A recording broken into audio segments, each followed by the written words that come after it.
जो दिख रहा है हमको काफ़ी अच्छा लग रहा है कि त्योहार का समय है और दीपावली के ठीक पहले ये उपचुनाव और मतदान, और दीपावली के 2 दिन पहले यानी धनतेरस पर किसकी दिवाली ये भी हमको पता चलेगा नतीजों से। लेकिन ये मतदान का प्रतिशत जो फेयरली अगर हम कहें तो 30% से ऊपर है, अगर इसको हम चारों क्षेत्रों में देखें तो ये ऐसा लगता है कि 60+ की तरफ तो बढ़ रहा है। हालांकि खंडवा लोकसभा सीट के लिए ज़रूर अपेक्षाकृत मुझे लग रहा है कि जिस तरह से चीज़ें दिख रही हैं अभी, वहाँ भी मुझे लगता है 60+ तो जाना चाहिए, क्योंकि लोगों का एक ट्रेंड रहता है कि भोजन के बाद यानी 1 से लेकर 4 बजे के बीच में मतदान में तेज़ी आती है, क्योंकि फर्स्ट जो पहले 3-4 घंटे होते हैं वहाँ लोग अपने आवश्यक काम निपटा कर फिर मतदान की प्रक्रिया और फिर चुनाव से जुड़ी चर्चा में डूब जाते हैं। हमारे साथ लगातार मेहमान बने हुए हैं। डॉक्टर हितेश वाजपेयी हैं हमारे साथ, बहुत स्वागत करता हूं डॉक्टर वाजपेयी, बीजेपी के प्रवक्ता और नागरिक आपूर्ति निगम के पूर्व चेयरमैन, बहुत स्वागत है आपका। अजय सिंह जी हैं हमारे साथ, यादव साहब युवा नेता कांग्रेस के प्रवक्ता, और संदीप पौराणिक जी हैं वरिष्ठ पत्रकार, राजनीतिक विश्लेषक। किस तरह देखते हैं संदीप जी? काफ़ी ठीक दिख रहा है। आप देखिए रेगांव में 33% है, पृथ्वीपुर में 34% है, खंडवा में ज़रूर 25% के आसपास है।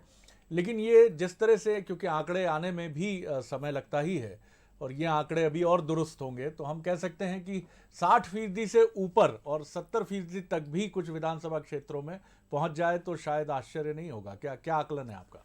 शरद जी, उम्मीद तो ये की जा रही थी कि मतदान की रफ्तार धीमी होगी। कारण उसके ठीक थे कि एक तो त्योहार हैं और दूसरी तरफ गांव में बुआई का काम चल रहा है, किसान उसमें व्यस्त है। और जहां हम चुनाव की बात करते हैं तो ये चुनाव उन इलाकों में हो रहे हैं जिनमें ग्रामीण इलाका ज्यादा आता है। तो उम्मीद ये थी कि मतदान का प्रतिशत कम हो सकता है, लेकिन जिस तरह की रफ्तार चल रही है ये बताता है कि मतदाता अपने अधिकार के प्रति ज्यादा जागरूक है। इन चुनावों से सत्ता में फर्क नहीं पड़ने वाला, लेकिन मतदाता ये जानता है कि उसे अपने अधिकार का उपयोग करना चाहिए, इसीलिए वोटर निकल रहे हैं। और मुझे ऐसा लगता है कि ये प्रतिशत 70 के इर्द गिर्द जाएगा। पिछली बार के भी अगर हम 18 के चुनाव देखते हैं तो 70 के आसपास था।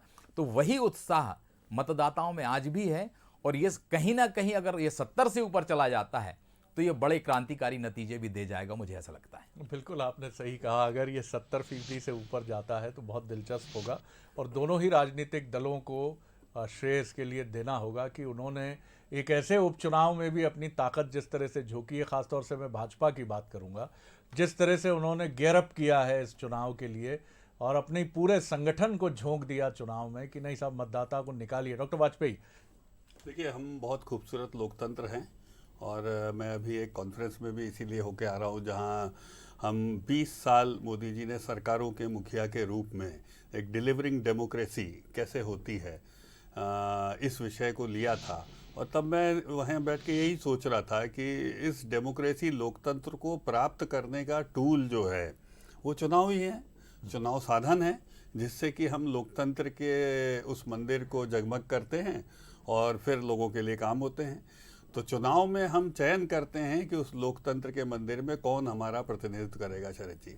और मुझे बहुत खुशी है इस बात की कि उत्तरोत्तर प्रतिशत का बढ़ना, बंसल न्यूज़ की तरह आप लोगों के माध्यम से जिस प्रकार से चुनाव में भागीदारी को बढ़ाया जाना, उसको इम्पोर्टेंस दिया जाना, जिसको नेशन बिल्डिंग के लिए लोकतंत्र चुनाव ये ज़रूरी है, लोग इसमें भाग लें, कोई ना घर पे रहे, और सबसे पहले मतदान, फिर जलपान, खान पान और सब कुछ, ये सब जो बातें आप लोग सब कहते हैं इसका बहुत इम्पैक्ट आता है और असर आता है। हम एक अच्छे जनप्रतिनिधि को चुनते हैं।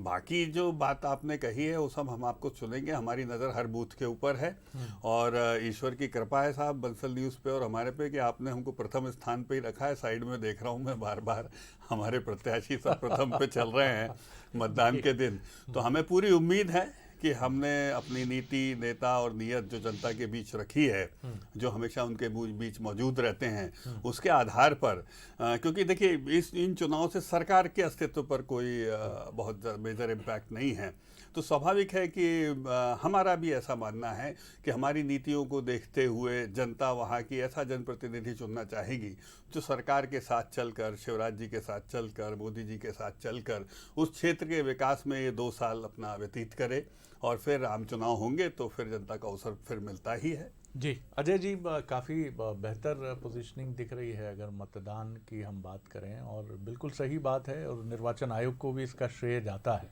कि एक तो बहुत ही सिक्योर पोलिंग होती है, अब सुरक्षित पोलिंग होती है, तमाम इंतज़ामात बहुत बेहतर होते हैं, मतदान के जो कर्मचारी हैं, दल हैं, वो अपने को बहुत सिक्योर फील करते हैं, तो तमाम चीज़ें बेहतर हैं। और आप दोनों पार्टियों ने बहुत पसीना भी बहाया है, कांग्रेस ने भी कोई कसर नहीं छोड़ी है, क्योंकि चुनाव बड़ा ही दिलचस्प रहा है 2018, उसके बाद का घटनाक्रम, और आपकी भी संख्या विधानसभा में जो है वो बताती है कि आप भी अपनी पोजीशनिंग को लेकर बहुत स्ट्रांगली मैदान में उतरते हैं। तो कुल मिलाकर एक अच्छा ये उपचुनाव भी, हालांकि कोई फर्क नहीं पड़ना है, लेकिन काफ़ी बेहतर उपचुनाव मुझे लग रहे हैं, और ऐसा लग रहा है कि ये उपचुनाव नहीं है। जी देखिए शरद जी, इन उपचुनावों में कांग्रेस पार्टी ने चारों क्षेत्रों में पूरी एकजुटता के साथ कमलनाथ जी के नेतृत्व में मजबूती से चुनाव लड़ा है, और हमारा जो फीडबैक है, हम चारों सीटें जीतने जा रहे हैं, क्योंकि मुद्दे वो रहे जो जनता के बीच में पहुंच पाए, और भारतीय जनता पार्टी मुद्दे भटकाने में लगी रही। पेट्रोल डीजल के बढ़ते हुए दाम, 120 रुपये पे पेट्रोल पहुंचना, रसोई गैस 1000 रुपये, और अन्य घरेलू सामान जिस तरह से तेल सब्जी 3-4 गुने दाम बढ़ गए, महिलाओं को अपने घर का बजट बिगड़ता हुआ दिखाई दिया। लोकल जो इश्यूज हैं, ये बाय इलेक्शंस हैं, अब बाय इलेक्शंस में स्थानीय मुद्दे ये बहुत अहम, और मध्य प्रदेश एक ऐसा स्टेट है जहां एक बड़ा इंटरेस्टिंग डिवाइड हम इलेक्शंस में देखते हैं कि लोकसभा में लोग एक अलग नज़रिए के साथ मैदान में उतरते हैं। आप जो बात कह रहे हैं वो चुनाव के नतीजे हमें बताएंगे कि आपका जो दावा है कि ये तमाम मुद्दे होंगे, सामने आएगा वो चीज़ हमारे साथ। लेकिन जो लोकल इश्यूज़ हैं, लोकल स्टैंडिंग्स हैं, क्योंकि पृथ्वीपुर आपके पास रही, जोबट आपके पास रही, और 2 रेगांव और खंडवा बीजेपी के पास रही, तो क्या आप ये मानते हैं कि ट्रेडिशनल स्ट्रॉन्ग होल्ड जो है, पारंपरिक जो दबदबा है, वो भी इस चुनाव में एक बहुत अहम रोल प्ले करेगा? देखिए शरद जी, लोकल मुद्दे तो हावी रहे ही, लेकिन जिन मुद्दों की मैं बात कर रहा हूँ ये तो हर घर के मुद्दे बन गए, जिससे हर व्यक्ति का जीवन प्रभावित होने लगा। आज किसानों की समस्या देखिए, खाद नहीं मिल रहे हैं, बीज नहीं मिल रहे हैं, डंडे पड़ रहे हैं, तो ये मुद्दों से चुनाव बाहर नहीं निकल पाया। अगर इसके बाद भाजपा को वोट देना अन्याय उत्पीड़न पे मोहर लगाने जैसी स्थिति बन रही थी, और हम इस बात में पूरी तरह निश्चिंत हैं कि जनता के बीच में कमलनाथ जी की विश्वसनीयता सबसे ऊपर रही, और शिवराज जी के चुनाव के नतीजे हमें दिवालियापन दिखाई दिया। बताएंगे डॉक्टर साहब, एक क्विक रिएक्शन, क्योंकि मुख्यमंत्री आ गए हैं तो हम सीधे चलेंगे। 10 सेकंड, चूंकि अजय जी ने बोला है तो दर्शक भी देख रहा है। भाई मान लो खाद की कहीं किल्लत है तो उसको दूर शिवराज जी करेंगे ना, कमलनाथ जी थोड़ा ना करेंगे। तो दर्शकों को पता है। सर मैं बोल दूं सर मेरी बात, आपने जो विषय बनाया सब स्वीकार कर लिए, तो चूंकि इनका समाधान शिवराज जी के पास है तो वो समाधान का हिस्सा बनेगा, मेरा ऐसा विश्वास है। चलिए मैं चलता हूं जया की तरफ, जहां मुख्यमंत्री शिवराज सिंह चौहान जो है वो टीकाकरण को लेकर एक इंपॉर्टेंट वीडियो बिल्कुल, तो चुनाव पर हम चर्चा